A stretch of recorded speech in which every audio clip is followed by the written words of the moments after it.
Bonjour et bienvenue à la petite vite. Vous avez probablement vu que Facebook et Instagram ont déployé plusieurs actions pour soutenir les petites entreprises durant la COVID-19. Voici une des mesures annoncées. Vous pouvez maintenant identifier dans du contenu promotionnel non rémunéré une page entreprise que vous souhaitez soutenir. Donc, c'est un excellent moyen de faire la promotion de l'achat local. Habituellement, le contenu de marque qu'on appelle est réservé aux collaborations payantes, mais Facebook permet maintenant d'utiliser cette fonctionnalité-là, même s'il n'y a pas de contribution en arrière de la publication. Et Facebook va venir identifier cette publication-là avec le tag en soutien à côté de votre nom de page ou de profil. Vous retrouverez dans le gestionnaire de publicité de nouveaux modèles de vidéos, donc les fameux templates là, de vidéos pour les publicités payantes. Il y en a maintenant deux nouveaux. Un pour faire la promotion de la livraison et l'autre pour faire la promotion des cartes cadeaux. Et oui, Facebook a fait l'acquisition de Giphy pour l'intégrer à Instagram et les autres applications de Facebook. Apparemment, il n'y aura pas tant de changements sur la plateforme. C'est à suivre. Grosse annonce du côté de Facebook. Tout récemment, Facebook lance les Facebook Shops. Il y avait déjà une fonctionnalité existante là, qui vous permettait de créer une boutique sur votre page Facebook et sur votre compte Instagram avec Instagram Shopping.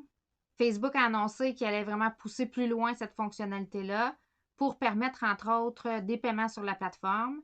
Fonctionnalité qui est disponible actuellement aux États-Unis, mais pas au Canada.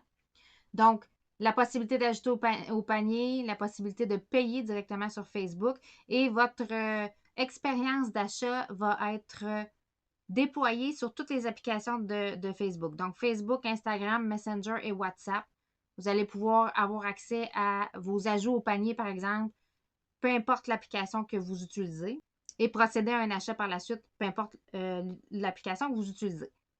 Les boutiques pourront être personnalisées pour correspondre à l'image de marque de votre entreprise.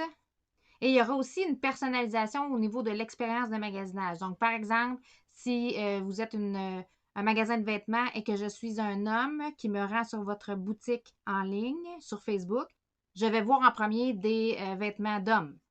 Et finalement, il y aura vraiment le bouton Shop qui sera ajouté sur Instagram qui permettra d'avoir une boutique un petit peu plus poussée là, que ce qu'on a actuellement de disponible sur Insta. Bref, c'est en déploiement actuellement et ce sont les entreprises qui utilisent déjà Instagram Shopping ou qui ont une boutique Facebook qui seront les premières à pouvoir bénéficier de cette nouvelle fonctionnalité-là. C'est à suivre.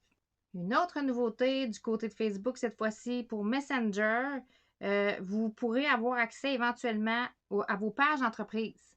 Donc, vous pourrez alterner entre votre profil personnel et vos pages entreprises. Alors, votre boîte de réception privée de vos pages entreprises seront bientôt disponibles dans l'application Messenger.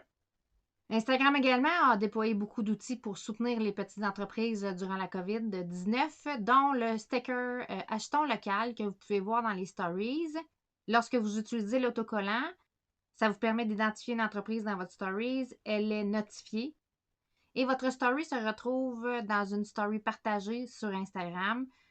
Une story Achetons local là, qui rassemble toutes les stories qui utilisent l'autocollant Achetons local. Donc, c'est une belle façon de promouvoir l'achat local. Instagram a aussi annoncé que vous pouvez maintenant publier vos lives sur votre IGTV. Donc, à la fin de votre live, vous pourrez balayer l'écran vers le haut pour avoir accès à cette fonctionnalité-là. Nouveauté du côté de Twitter, c'est une fonctionnalité qui est en mode test en 2019 et là, ils décident de le déployer à un plus large nombre d'utilisateurs. Alors, tout indique que ce sera une fonctionnalité qui sera là pour rester et elle est bienvenue puisque cette fonctionnalité-là nous permet de mieux comprendre le fil de discussion d'une conversation sur Twitter. En fait, Twitter, ce qui annonce, c'est une nouvelle disposition des réponses en lien avec un tweet. Donc, c'est plus facile de lire et de comprendre le fil de discussion en lien avec ce tweet-là, ce qui n'est vraiment pas une chose facile à faire actuellement dans Twitter. Nouveauté Pinterest vraiment intéressante. Vous pouvez maintenant ajouter des notes, ajouter une date à un tableau. Donc, par exemple, si vous faites un tableau en lien avec votre mariage, disons, ben, vous pouvez venir ajouter des notes dans votre tableau. Vous pourrez aussi ajouter des dates pour vous créer un échéancier d'organisation, par exemple, et Pinterest va vous recommander du contenu en lien avec ces dates-là et en lien avec votre échéancier. Donc, ça va vraiment venir faciliter l'organisation d'événements ou la structure au niveau de vos idées là, sur Pinterest, qui est une énorme source d'inspiration. Et vous allez même aussi pouvoir créer des sous-tableaux. Donc, par exemple, si vous avez si vous êtes en train d'organiser votre mariage et que vous avez un tableau thématique de mariage, ben, au lieu de tout mettre vos idées dans ce tableau-là et que ce soit tout pêle-mêle, ben, vous pourriez aussi créer des sous-tableaux dans ce même tableau. Donc, par exemple, avoir un tableau thématique de mariage et des sous-tableaux comme faire part, un autre sous-tableau décoration, etc.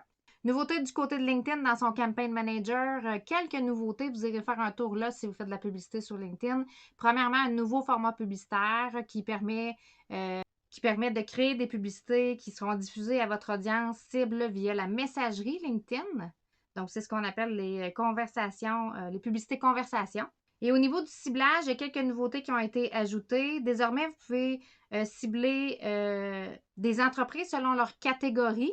Donc, différentes catégories qui sont disponibles, comme les Fortune 500, comme les entreprises les plus innovatrices au monde au classement du magazine Forbes, les entreprises à forte croissance au classement Fortune 100, etc. Donc, allez voir ces nouveautés au niveau des catégories. Et vous pourrez aussi cibler les entreprises selon leur taux de croissance. Donc, ce qui est ciblé ici, c'est le taux de croissance au niveau du nombre d'employés d'une année sur l'autre dans l'entreprise. Et le taux de croissance d'une entreprise est déterminé en comparant le nombre total d'employés récents par rapport à celui de l'année précédente. Donc, si vous visez des entreprises en croissance, c'est possible de les cibler dans LinkedIn maintenant. Voilà ce qui met fin à la petite vite. On se dit à bientôt.